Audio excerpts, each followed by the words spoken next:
Hello to all. आज के video की शुरुआत करते हुए हम आपकी कक्षा 3 विषय गणित के अभ्यास 3.2 की प्रश्न संख्या 3 के बारे में आज अध्ययन करेंगे।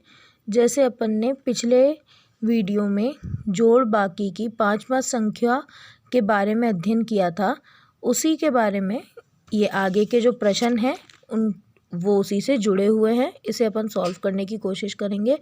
प्रश्न नंबर 3 जैसे आपको यहाँ नज़र आ रहा होगा बुक में, एक क्वेश्चन पूछा गया है कि एक गोदाम में 60,000 बोरियां गेहूं की रखी हैं, उसमें 37,856 बोरियां गेहूं और रख दी गई हैं। बताइए अब कुल कितनी बोरियां हो गई हैं। मैंने एक बार और आपको बताया था, जहाँ भी कुल पूछा जाएगा वहाँ हमें योग करना है, यानी जोड़ करना है। तो आपको यहाँ क्या करना होगा, ये जैसा कि पूछा है एक गोदाम है, उसके अंदर पहले से 60,000 बोरियां गेहूं की रखी हुई है, वहाँ 37,856 बोरियां और आ गई।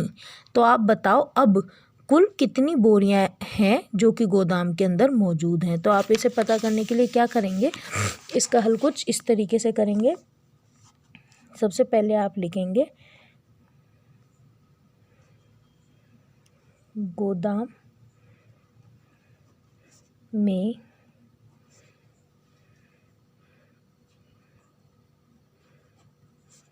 गेहूं की रखी बोरियां कितनी थी, पहले 60,000 और फिर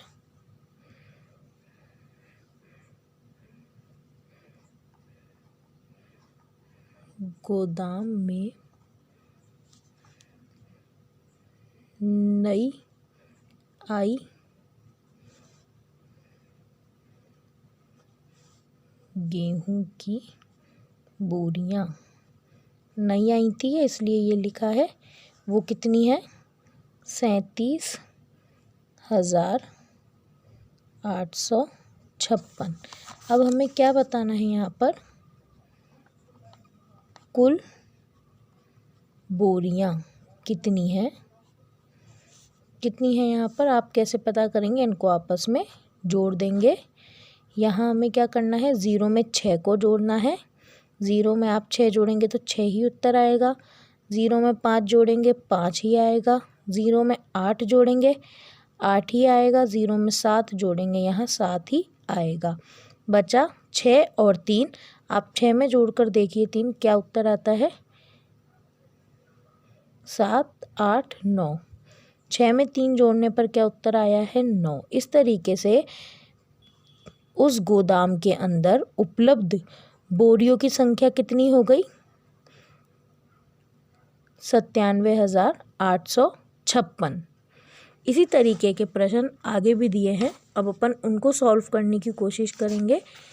प्रश्न नंबर 4 जैसे आपको दिया है, एक व्यापार में राघव ने 70,575 रुपये तथा दिनेश ने 95,625 रुपये लगाए। तो बताइए दोनों ने व्यापार में कितने रुपए लगाए। वापस से हमें यही बताना है कि दोनों ने मिलकर कितने रुपए लगाए हैं। तो इसके हल में भी अपन को दोनों का जोड़ करके ही उत्तर बताना है। हल नंबर 4 है ये। हम लिखेंगे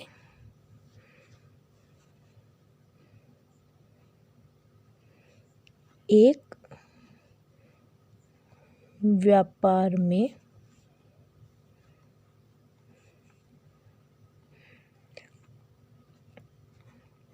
राघव ने 70,575 रुपये लगाए और दूसरा दिनेश ने 95,625 रुपये लगाए। तो हमें बताना है कुल कितना धन लगाया गया। हम क्या करेंगे, इन दोनों संख्याओं को आपस में जोड़ लेंगे। जोड़ के देखिए आप, 5 में 5 जोड़ें 6, 7, 8, 9, 10 उत्तर आया 10। पीछे वाली जो संख्या है 10 की, क्योंकि 2 डिजिट का नंबर है, 2 अंकों की संख्या है, इसलिए पीछे वाली संख्या को हम यहाँ उतार देंगे और आगे वाली जो संख्या है वो इस तरफ हासिल लगा देंगे। अब हमें क्या करना है, इस हासिल को इस संख्या में जोड़ेंगे, यानी कि 1 को 7 में जोड़ेंगे। उत्तर आएगा 8 और 8 में अब 2 को जोड़ लेंगे, 9, 10। वापस हमारे पास उत्तर आया है 10। 10 में पीछे वाली संख्या यहाँ उतार देंगे और आगे वाली संख्या को आगे हासिल दे देंगे। अब आप जोड़ के देखें क्या आएगा उत्तर। 1 में 5 जोड़ा, 2, 3, 4, 5, 6, 6 आया। अब 6 में आपको वापस से 6 ही जोड़ना है। 7, 8, 9, 10, 11, 12। ये भी 2 अंकों की संख्या है 12। इसमें से पीछे वाली संख्या यहाँ उतार देंगे और आगे वाली संख्या हमें हासिल दे देनी है। अब क्या उत्तर आया है, 1 और 5 को आप जोड़ेंगे, देखें क्या उत्तर आता है, 6। उत्तर आया आपका 6। अब आगे संख्या बची है 7 और 9। आप इन दोनों को जोड़कर देखें क्या उत्तर आया है, 8, 9, 8, 9, 10, 11, 12, 13, 14, 15, 16। उत्तर आया है 16। क्योंकि आगे कोई संख्या नहीं है इसलिए हम पूरा का पूरा 16 यहाँ उतार देंगे। इस तरीके से हमने ये पता किया है कि दिनेश और राघव ने दोनों ने मिलकर के कितनी राशि एक व्यापार में लगाई है, 1,66,200 और 200। आपका उत्तर आया है 1,66,200। अब इसी तरीके से अपन अगला प्रश्न करेंगे। प्रश्न नंबर 5 है, इसे आप पढ़ के देखिए किस तरीके से बताया गया है आपकी बुक में। एक मकान में 39,976 रुपये ईंटों पर तथा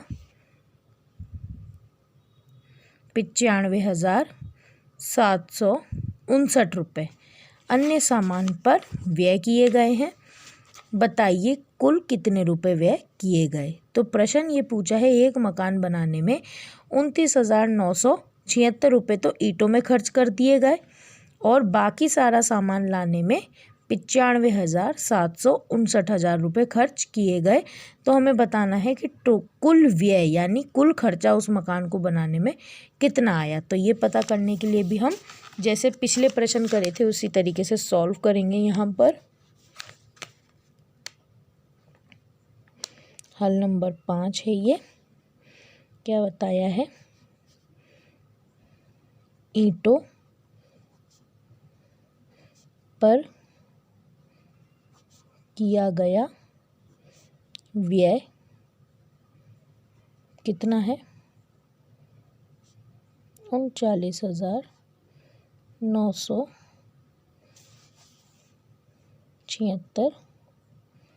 दूसरा, अन्य सामान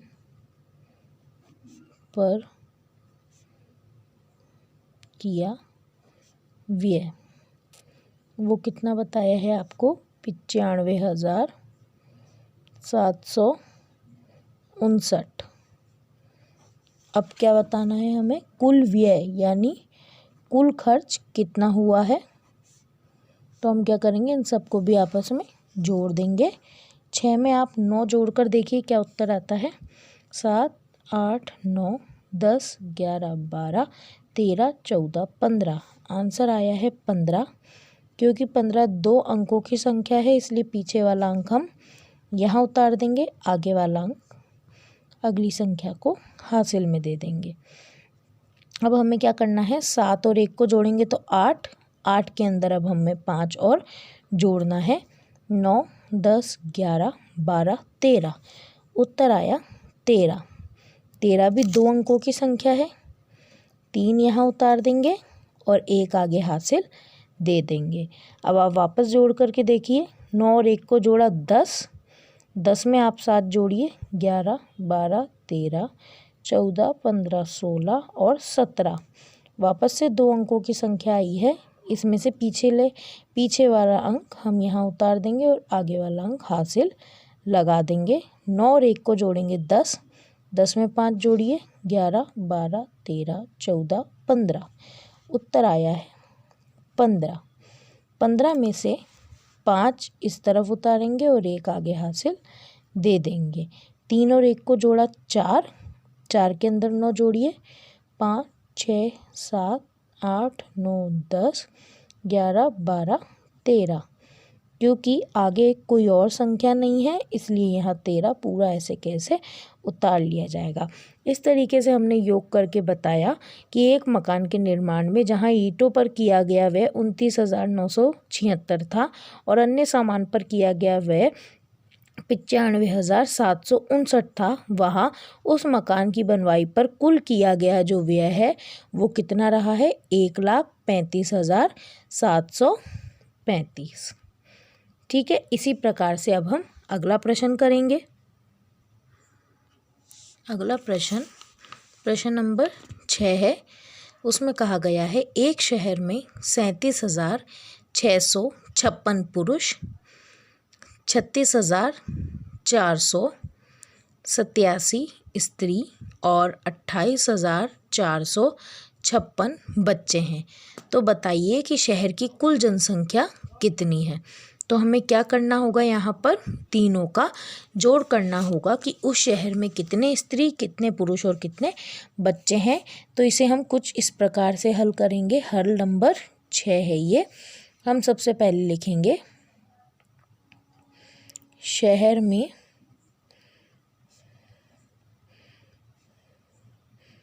पुरुषों की संख्या कितनी है? 37,656।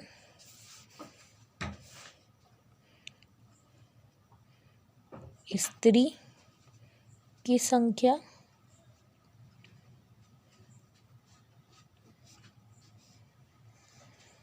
83,584 और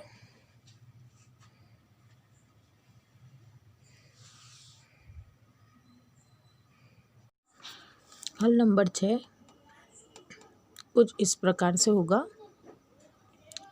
हम इसमें लिखेंगे शहर में पुरुष संख्या कितनी बताइए आप देखेंगे। 37,656। 37,656। फिर हम लिखेंगे स्त्री संख्या, वो कितनी बताई है आपको? 36,687। 36,487। और लास्ट में बताए हैं बच्चों की संख्या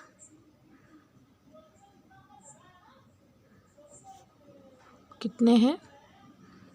28,456। 456।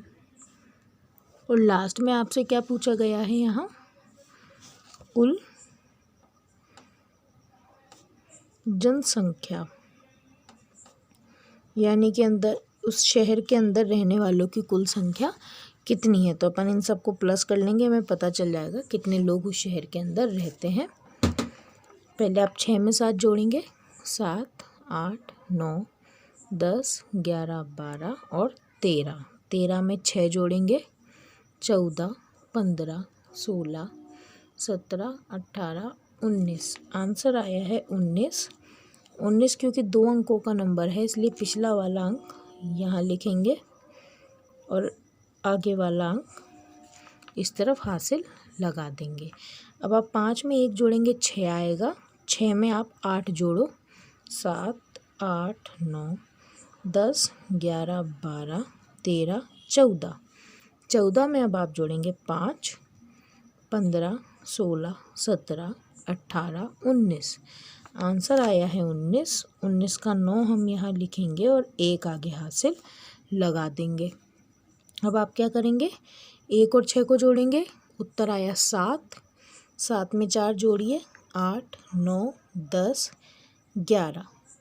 11 में अब आप 4 जोड़िए, 12, 13, 14, 15। उत्तर आया 15। 15 का 5 आप यहाँ लिख देंगे, हासिल का 1 लगा देंगे। 7 में 1 जोड़ेंगे, 8। 8 में आप 6 जोड़ें, 9, 10, 11, 12, 13, 14। 14 में अब आप क्या जोड़ेंगे, 8, 15, 16, 17, 18, 19, 20, 21, 22। 22 का 2 यहाँ और 2 हासिल लगा देंगे। 2 और 3 को जोड़ेंगे आपको पता चलेगा क्या उत्तर आएगा, 3, 4, 5। 5 में 3 जोड़ें, 6, 7, 8, 9, अब वापस काउंट करें इसे। 2 में 3 जोड़ें, 3, 4, 5। 5 में 3 जोड़ें, 6, 7, 8 और 8 में 2 जोड़ेंगे, 9 और 10। क्या उत्तर आया आपका, 10। यहाँ पूरा 10 लिख देंगे क्योंकि आगे कोई संख्या नहीं है। अब आप गिने, क्या उत्तर आया है, इकाई, दहाई, सैकड़ा, हज़ार, 10,000, लाख। उत्तर आया आपका 1,02,599। यानी उस शहर में कुल रहने वालों की संख्या कितनी थी, 1,02,599। इसी प्रकार से अगला प्रश्न है, इसे आप पढ़ के देखेंगे क्या दिया है। बोर्ड की एक परीक्षा में 76,789 छात्र तथा 83,584 छात्राएं सम्मिलित हैं। तो हमें बताना है कि कुल विद्यार्थियों की संख्या यहाँ पर कितनी है। हम इस क्वेश्चन को कैसे सॉल्व करेंगे, हल नंबर 7 है ये, हल नंबर 7 है। इसमें हम लिखेंगे छात्र संख्या कितनी है आप बताएंगे। छात्र संख्या है 76,789 और छात्रा संख्या कितनी है, 83,584। अब उसने बोला है कि आपको बताना है कि परीक्षा में कुल विद्यार्थी कितने बैठे हैं। आप गिन के देखिए, 9 और 4 को आप यहाँ जोड़ेंगे, 10, 11, 12, 13, 14। वापस आप काउंट करेंगे, 9 में 4 जोड़ेंगे, 10, 11, 12, 13। उत्तर आया 13। 13 क्योंकि 2 अंकों की संख्या है, इसलिए पीछे वाला अंक यहाँ और आगे वाला अंक हासिल लग जाएगा। अब आप 1 और 8 को जोड़ेंगे, 8 में 1 जोड़ा, 9। 9 में आप वापस 8 जोड़ेंगे, 10, 11, 12, 13, 14, 15, 16, 17। 17 का 7 यहाँ लिख देंगे आप और 1 हासिल का लगा देंगे। आप वापस काउंट करें, 7 और 1 8, 8 और 5 जोड़ के देखेंगे, 9, 10, 11, 12, 13। उत्तर आया 13। 3 यहाँ लिख देंगे, 1 हासिल लगा देंगे। 6 और 1 को जोड़ेंगे, 7। 7 में 3 जोड़ें, 8, 9, 10। उत्तर आया 10। 10 का 0 यहाँ और 1 हासिल लगा देंगे। 7 और 1 जोड़ेंगे, 8। 8 में 8 जोड़ें, 9, 10, 11, 12, 13, 14, 15, 16। उत्तर आया आपका 16। यहाँ पूरा 16 इसलिए लिख देंगे क्योंकि आगे कोई अंक नहीं है।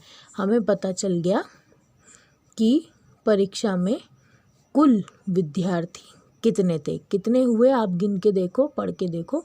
इकाई, दहाई, सैकड़ा, हज़ार, 10,000, 16,300 क्या है ये, 73। 16,373। अब हम अगला प्रश्न पढ़ के देखेंगे और उसे हल करने की कोशिश करेंगे। प्रश्न संख्या 8 है ये। राम की वार्षिक आय 97,675 रुपये तथा रहीम की वार्षिक आय 60,795 रुपये है। तो बताओ कि दोनों की कुल वार्षिक आय कितनी है। तो हमें क्या पता करना है, हमें पहले ये बताया है कि जो राम है वो 1 साल में उसकी आय कितनी है और रहीम की 1 साल की आय कितनी है। हमें दोनों की आय जोड़ करके बताना है कि दोनों मिलकर के 1 साल में कितना कमा लेते हैं।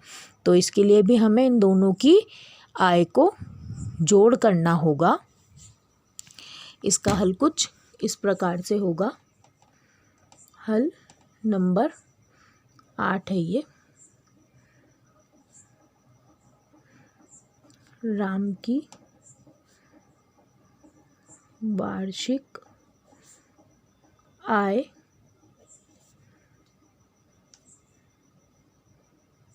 97,675 है। फिर दूसरी रहीम की वार्षिक आय कितनी है,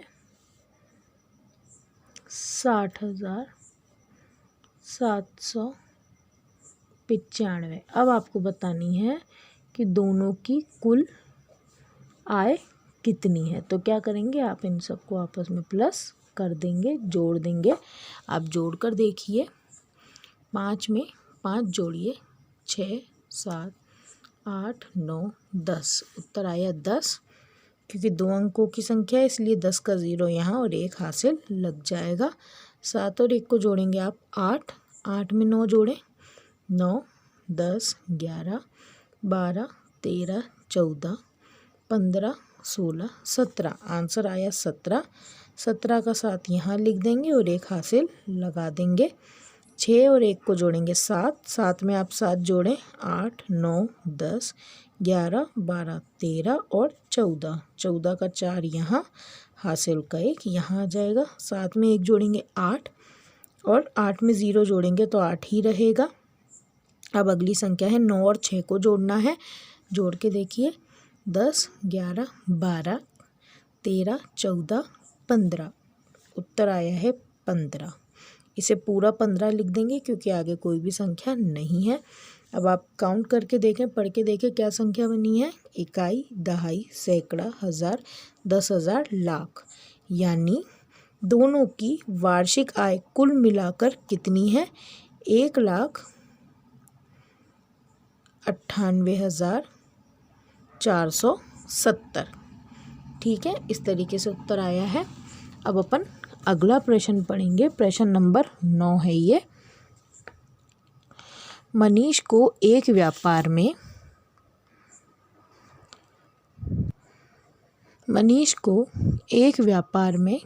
67,676 रुपये तथा दानिश को 70,306 रुपये का लाभ हुआ।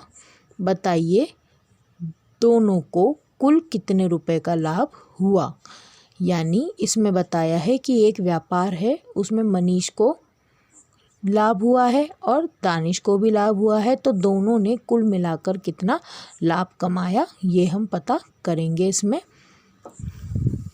इसे कुछ इस प्रकार से हल करेंगे। हल संख्या 9 है ये। हम लिखेंगे मनीष का लाभ कितना है। मनीष का लाभ यहाँ पर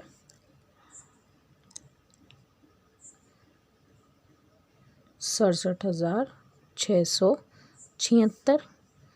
फिर लिखेंगे दानिश का लाभ, वो कितना है 70,306। हमें बताना है दोनों को मिलाकर कुल लाभ कितना प्राप्त हुआ है। आप जोड़ दें इन सबको आपस में, 6 और 6 को जोड़ें, 7, 8, 9, 10, 11, 12। उत्तर आया 12। 12 को तो आपने यहाँ लिखा है, हासिल 1 लगा दिया। अब जोड़ें 7 और 1 को, 8। 8 में 0 जोड़ोगे 8 ही रहेगा। अब अगला है 6 और 3 जोड़ के देखें, 7, 8, 9। उत्तर आया 9। इसके बाद आपको 7 में 0 जोड़ना है, 7 का 7 रहेगा, और 6 में 7 जोड़ना है, 7, 8, 9, 10, 11, 12, 13। उत्तर आया है 13। यहाँ पूरा 13 लिख देंगे क्योंकि आगे कोई संख्या नहीं है। इस प्रकार से हमें पता चला है कि दोनों को मिलाकर कुल लाभ कितना हुआ है, इकाई, दहाई, सैकड़ा, हज़ार, 10,000, लाख, 1,37,982। ठीक है। अब हम अगला प्रश्न सॉल्व करने की कोशिश करेंगे। यह है प्रश्न संख्या 10। दीनू ने एक ट्रक 99,037 रुपये में खरीदा तथा बिरजू ने एक कार 11,378 रुपये में खरीदी। दोनों ने कुल कितने रुपए व्यय किए? तो हमें ये बताना है दीनू और बीजू ने ये कार और ट्रक खरीदने में कितने पैसे खर्च किए। इस प्रश्न का हल कुछ इस प्रकार से होगा। हल संख्या 10 है ये।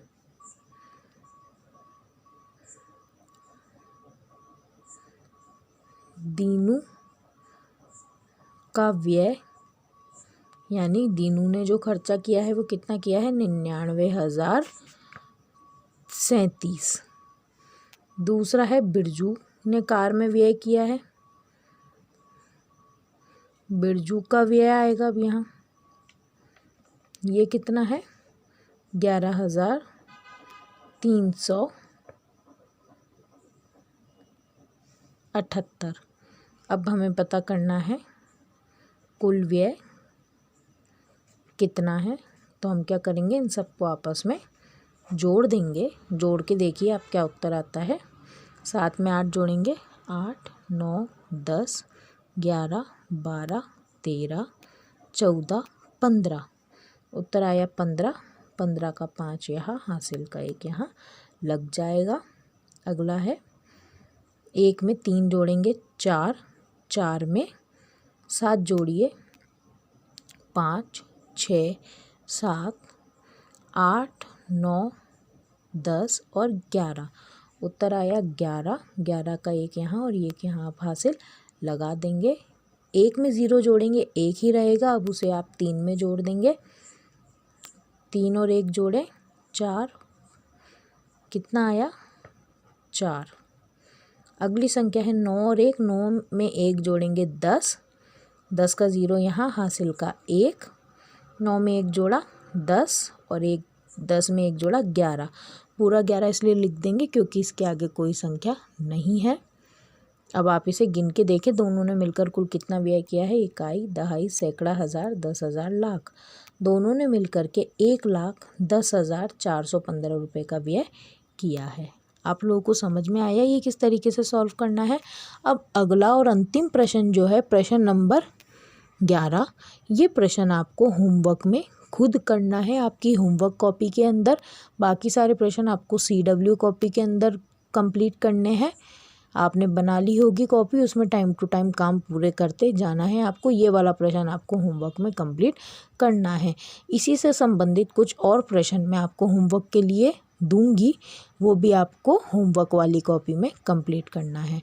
आगे का जो अध्याय है, अध्याय नंबर 4, वो हम नेक्स्ट वीडियो में स्टार्ट करेंगे। Thank you. आपको इसी तरीके से अपने सारे ये जो चैप्टर हैं होमवर्क कॉपी के अंदर कंप्लीट करते जाने हैं। जो बुक में बताया जा रहा है वो बुक में जहाँ स्पेस है वहाँ फिल करेंगे, CW कॉपी में काम करेंगे। जो मैं करवा रही हूँ वो सारा CW में करेंगे। बाकी जो होमवर्क में दिया जा रहा है वो होमवर्क कॉपी में आप काम कंप्लीट करेंगे। ये जो प्रश्न आज अपन ने किए हैं इससे मिलते जुलते प्रश्न अभी अपन आगे मैं आपको होमवर्क के लिए दूंगी, वो आपको टाइम से टाइम कंप्लीट करने हैं। आगे अगला वीडियो भी आपको टाइम से देखना है और उसके क्वेश्चन को सॉल्व करने के लिए कोशिश करनी है। Thank you.